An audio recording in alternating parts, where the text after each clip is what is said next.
is ideally designed to help you, whether you're looking forward to venture into the field of compute, networking, or storage services, whether you're learning to be a cloud expert in terms of security, or whether you still also want to explore management and government options. So in this course, we're going to look at the cloud concepts. That's ideally the fundamentals bit of the Azure Fundamentals course. And if you're in our WhatsApp group, we have shared some of this content, and I hope you are able to go through most of it. So today, that is what we're going to be covering. So ideally, Azure Fundamentals is divided into 3 domain areas. That is defining cloud concepts, defining Azure architecture and services, and describing Azure management and governance. So we're going to start with the cloud concepts, which takes 25% to 30% of the Azure Fundamentals certification exam. And that means that there's quite a bit that's covered in the exam from this module. So describing Azure cloud concepts. The objectives is to define cloud computing, the benefits of using cloud services, and describing cloud service types. So I'll hop on to cloud computing. So maybe I could ask who knows what cloud computing is, or rather anybody who would like to tell us their view of cloud computing. Feel free to unmute or use the chat section. What is cloud computing? So I'll just hop into the definition of cloud computing.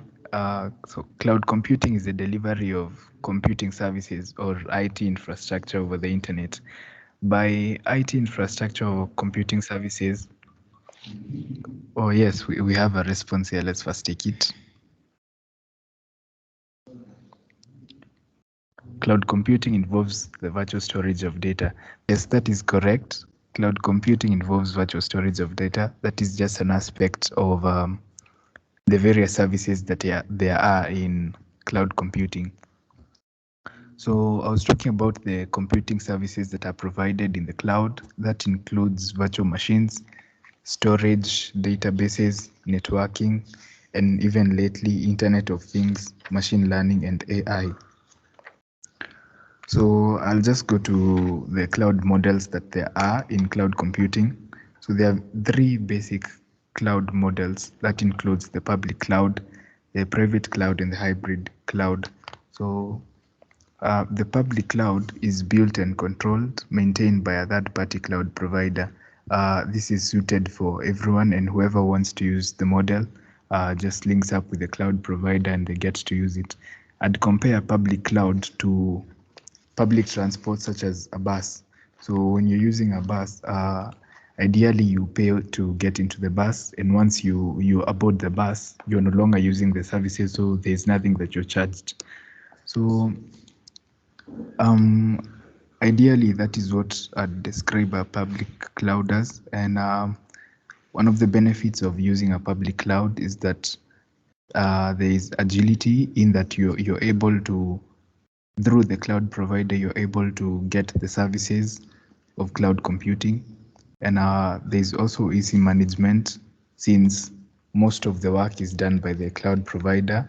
The maintenance and managing is ideally done by the cloud provider. The other advantage is that there is cost control, since you only pay for the services that you use.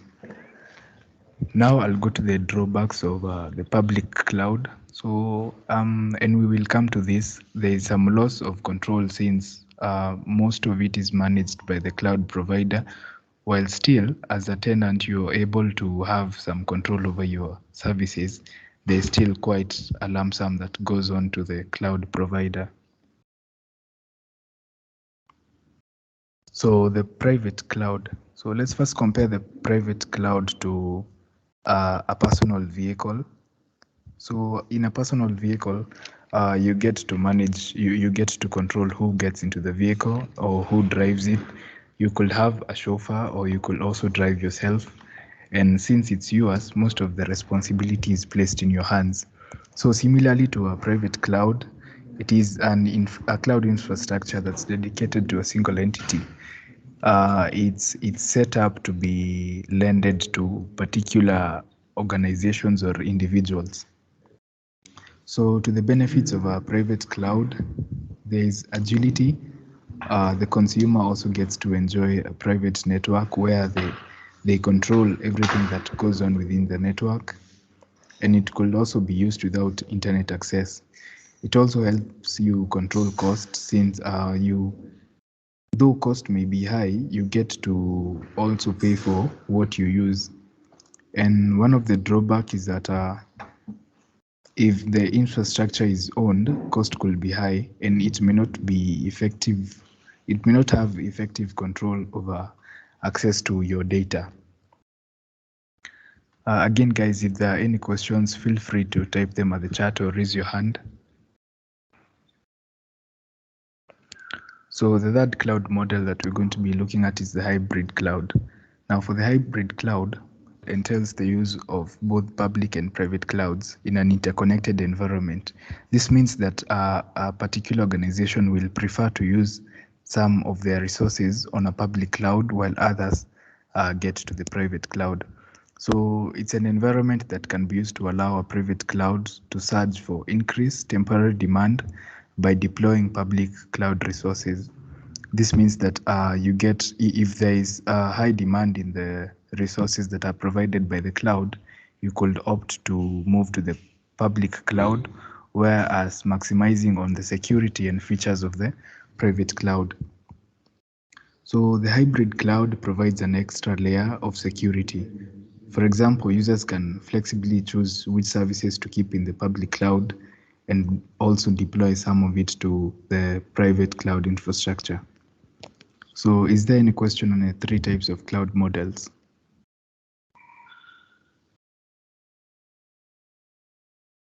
All right, so here are the differences between the three types of cloud models.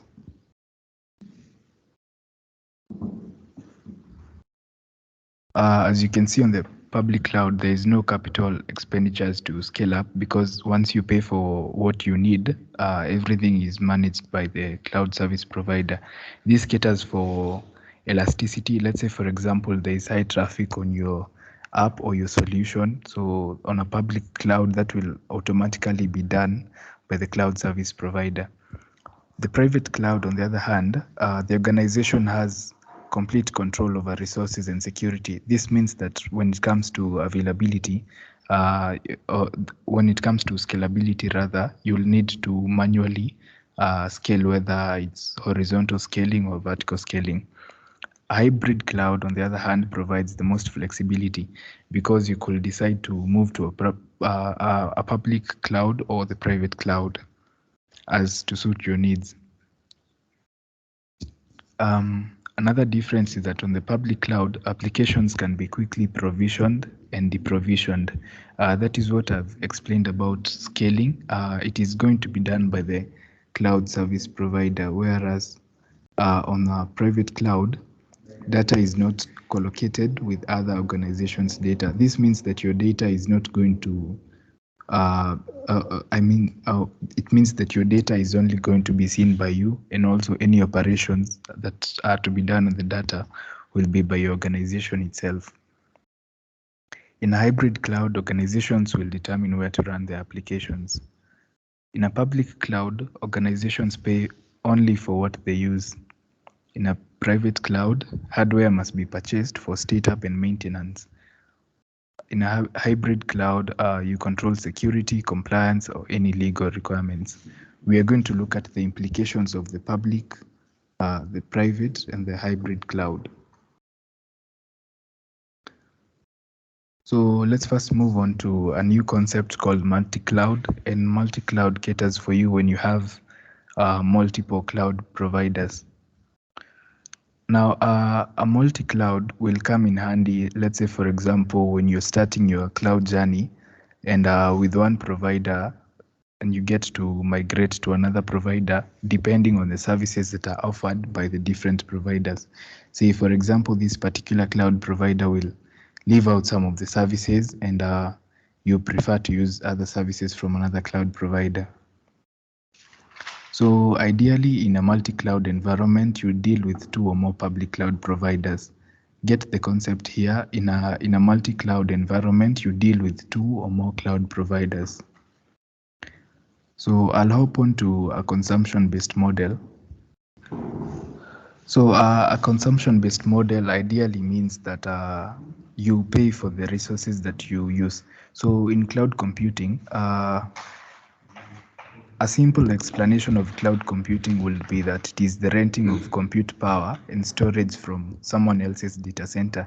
In as much as we look at the cloud as being the internet, or I know someone would say it's the cloud up there, but essentially it is the renting of someone else's data center. It is using their computers, their servers for your own purpose. So you get to pay since you're, of course, it's renting. So you get to pay, and that is what we call the consumption-based model. It is employed by cloud computing since you need resources which you don't have. So ideally, someone else gets to lend them to you at a cost. So in cloud computing, there is no need to purchase and manage costly infrastructure that users might not use it to the fullest potential, and the ability to pay for resources when you need them. You also get to stop paying for resources that you no longer need. When we get to the Azure portal, we'll see how this works. Let's say you create a resource, a virtual machine. So it's going to cut some of the credits that you have on Azure, and once you no longer need the virtual machine or whichever resource you may have, you simply delete it and it no longer costs you.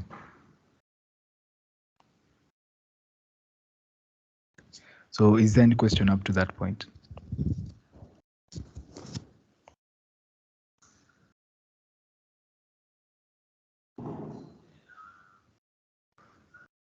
All right, I'll just continue to the benefits of using cloud services.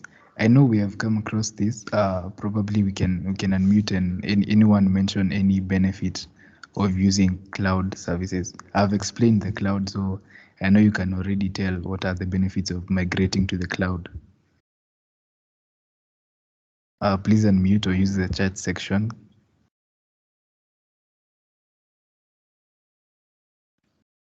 Yes, that is correct, Lynette. Cost saving. Joseph says cost efficient, scalability, accessibility, security, and availability of data. That is quite true. So let's hop on to the benefits. So availability. What do we mean by availability? So availability is ensuring that there is maximum availability regardless of disruptions. It comes up to a term that we call high availability. And one of the benefits of Microsoft Azure is that it offers 99% availability. This means that if there are any faults, and Azure uses something that's called region pairs, which means that if the data centers of a particular region fail, it's going to resolve to other data centers within a different region. And this ensures that if it's your application that you have hosted on Microsoft Azure, it's going to work efficiently despite the disruptions of faults and any other failures that there may be. So that's availability, and high availability, as I've said, means 99% availability. This means 24/7, 365 days a year. So the second bit is scalability. You can note down these benefits. The first one, we're talking about availability. That ensures that whenever business or your users will need to use the application, it's there, it's made available. The second benefit is scalability. And scalability simply means that resources are adjusted to meet demands.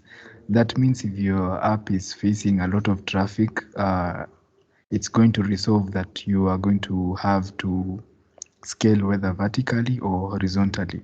Vertical scaling, I'd consider it as adding computing power, say to a virtual machine that you have with a specific amount of RAM, say 8 gigs of RAM, or you have storage coming to 1 terabyte. So vertical scaling is where you add computing power to a specific resource. Horizontal scaling, on the other hand, is like multiplying or duplicating the resource. Say if you had one virtual machine with a specific compute power, you create more virtual machines, and that is what we call horizontal scaling. So the third advantage or benefit is high reliability. So when we talk of reliability, we are simply saying that our system is able to recover from failure and continue to function. In other terms, you could call this fault tolerance. So reliability is simply fault tolerance. So predictability. Predictability, on the other hand, comes in when you're talking about how easily you can tell what is going to affect your performance or cost in the cloud. So performance predictability comes in when you look at the resources you need to deliver your solution. So cost probability predictability, on the other hand, looks at forecasting costs of the cloud. So you will see that when you're deploying resources, you're going to have something that's called auto scaling, where the cloud provider is automatically going to manage the scaling, vertical scaling or horizontal scaling, depending on the use or the traffic that's flowing to your app or website. So predictability, two terms there: performance predictability and cost predictability.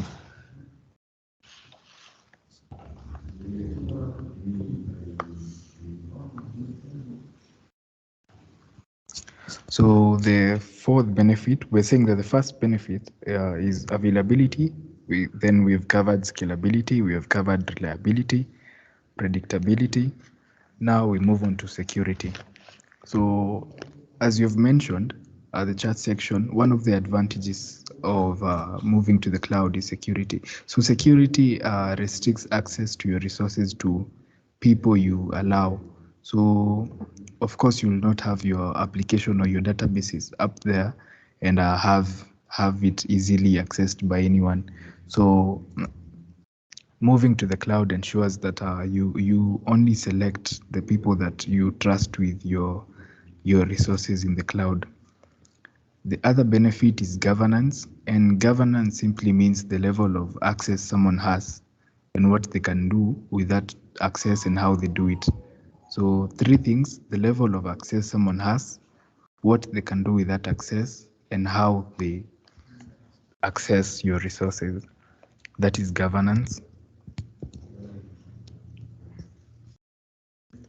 So the seventh benefit is manageability, and manageability comes in two forms. The first form is management of the cloud.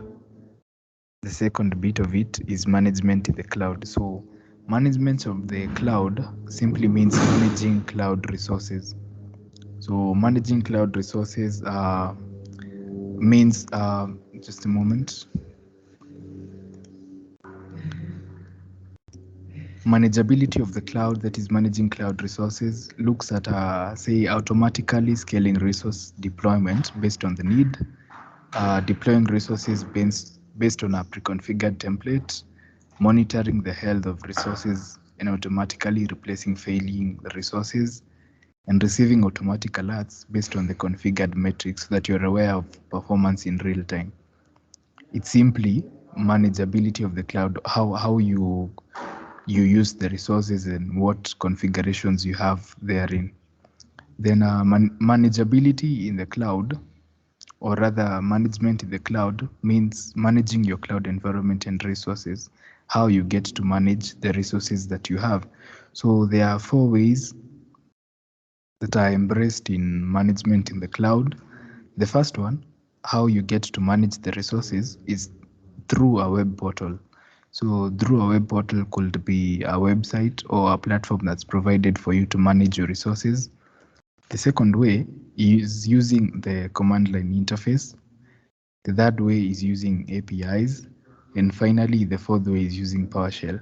We shall look at some of this when we are covering a bit of virtual machines in our coming sessions.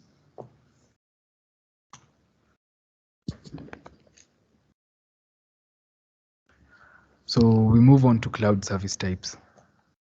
I know you have come across this somewhere, or you've heard about it somewhere. There is SaaS, or simply software as a service.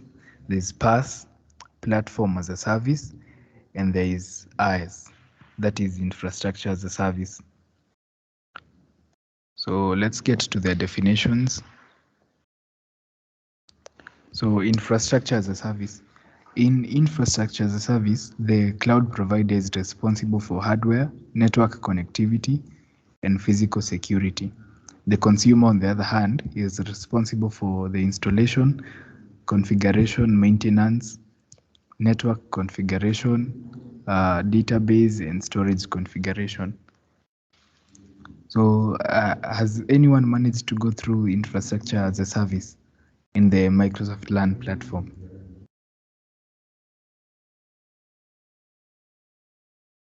No worries on that. I'll take this approach. We'll do the definitions, then come to look at their applications and how they work.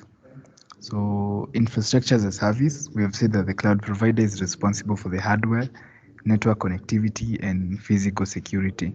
In other terms, infrastructure, the tangible things that you have, while the consumer is responsible for installation, say installations of any software on the devices, configurations, whether it's network configuration, storage configurations, and also databases on this infrastructure that's provided by the cloud service provider.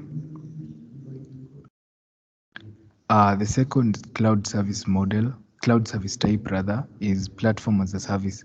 In platform as a service, the cloud provider provides the platform, that is the physical infrastructure, the physical security, the connections to the internet, operating systems, middleware, developer tools, and business intelligence services. The third cloud service type is the software as a service, where you get to rent or use a fully developed application. Examples of software as a service is email, financial software, messaging apps, and connectivity software. So before I come to the shared responsibility model, let me first share my screen on MS LAN.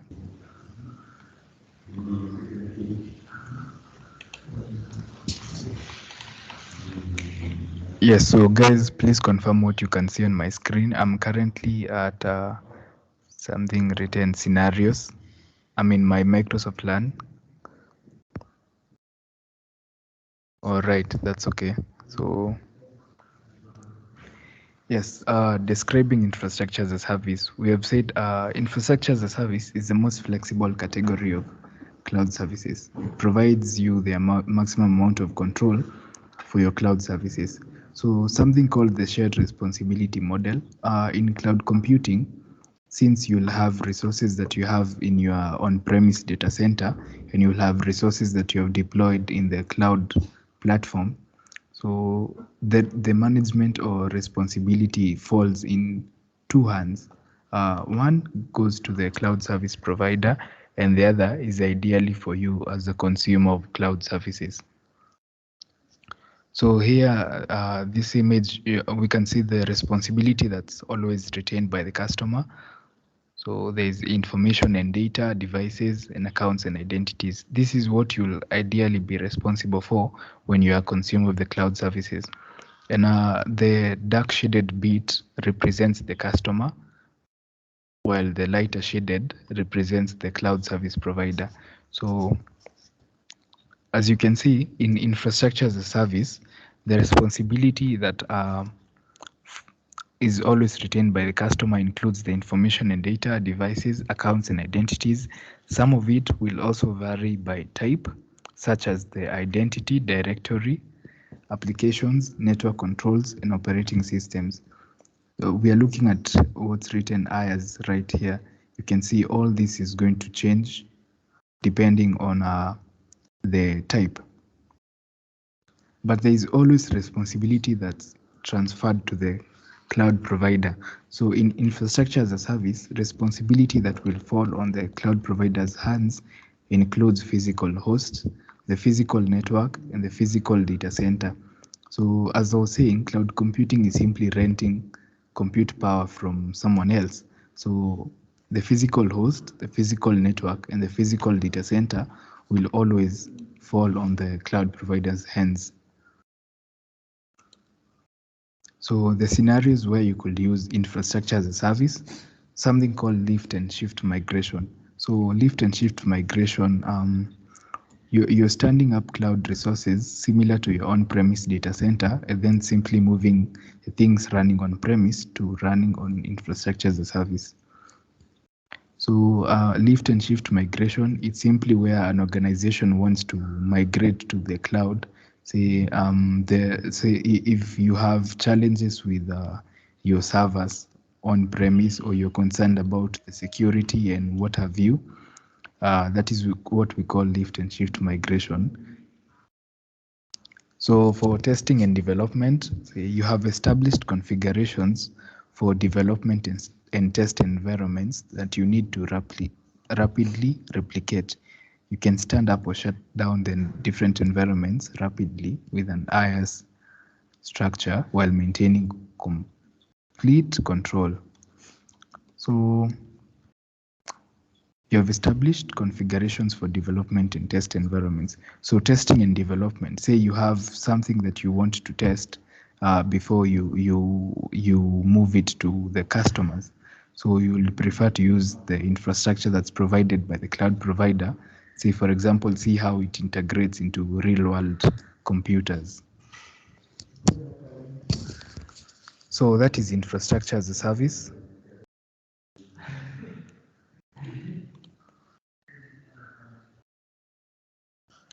Let us now move to platform as a service.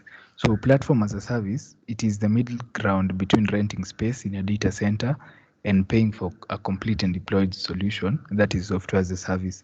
So it falls in between the two, that is infrastructure as a service and software as a service.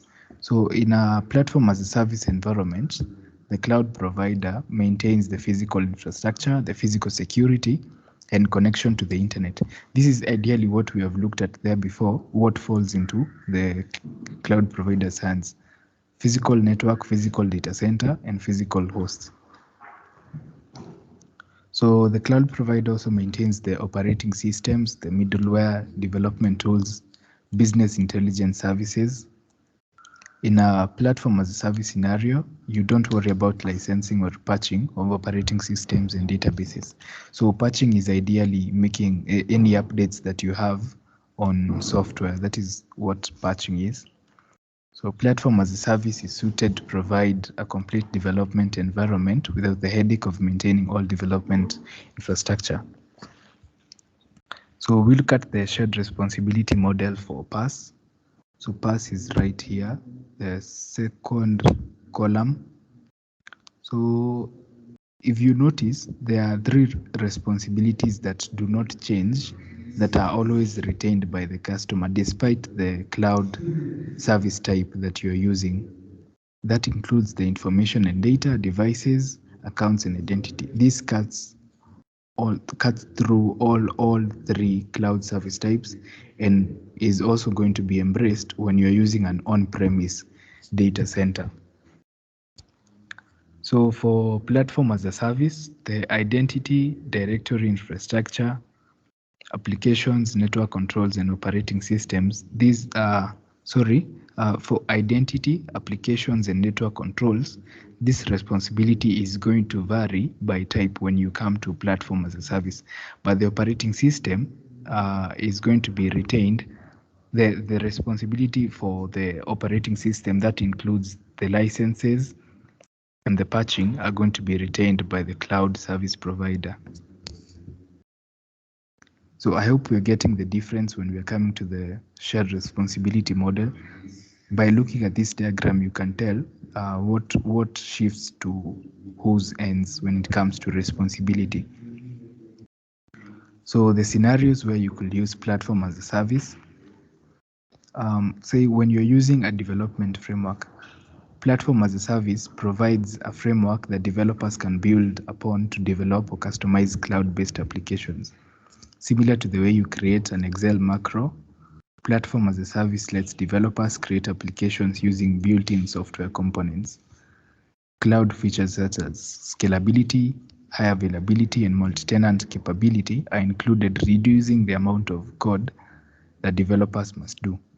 So let's say you want to develop solutions that integrate with existing software, you would prefer to use the platform as a service. Since you have said the licensing belongs to the service provider and the patching also goes into the responsibility of the cloud service provider. The second scenario is analytics or business intelligence. So tools provided as a service with PaaS allow organizations to analyze and mine their data, finding insights and patterns and predicting outcomes to improve forecasting, product design decisions, investment returns, and other business decisions. So in that case, you will prefer to use platform as a service for analytics and business intelligence. All right, the third bit is describing software as a service. So software as a service is the most complete cloud service model from a product perspective. So when talking of a product perspective, let's say you wanted a solution, say for a communication service, such as email, where you just have to have an account and you're going to be receiving emails from anybody who has your email contact and wants to share information with you. So with software as a service, you're renting or using a fully developed application. Email, financial software, messaging applications, and connectivity software are examples of SaaS implementation. SaaS is the least flexible since it's pre-configured and you don't get to develop or write lines of code for the same, since the whole application is provided to you. It also requires a least amount of technical knowledge or expertise to fully employ. So it's developed in a way that you're able to use it whether you're new into the field or you have expertise. It's quite easy to navigate. So the shared responsibility model for software as a service.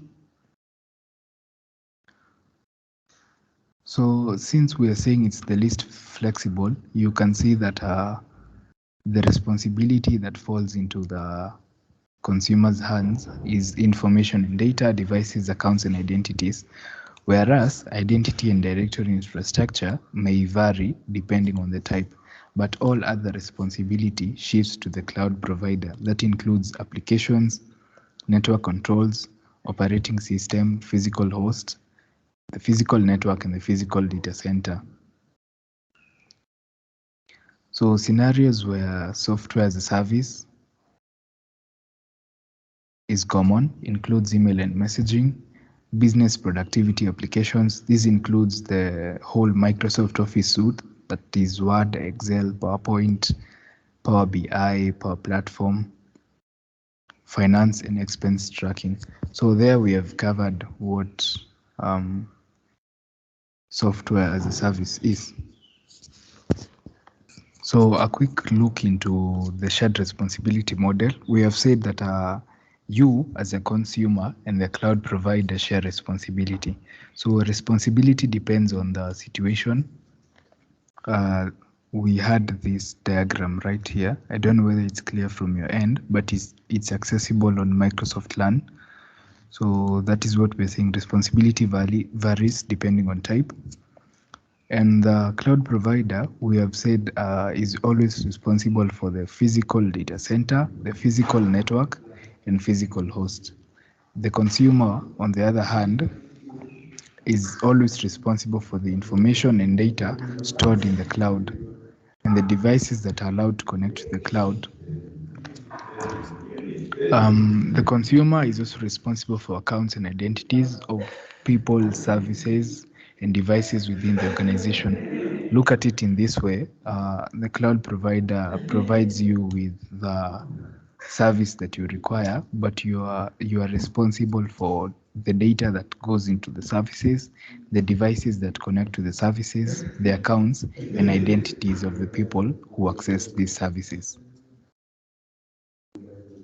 So I don't think I have anything else to add, since that covers the describing cloud concepts. But I'd ask if there is any question on the same. Any suggestion? I see we have some time remaining. Maybe you could suggest what you would like us to look into. Also, let me know if you have had any challenges with accessing content on Microsoft Learn.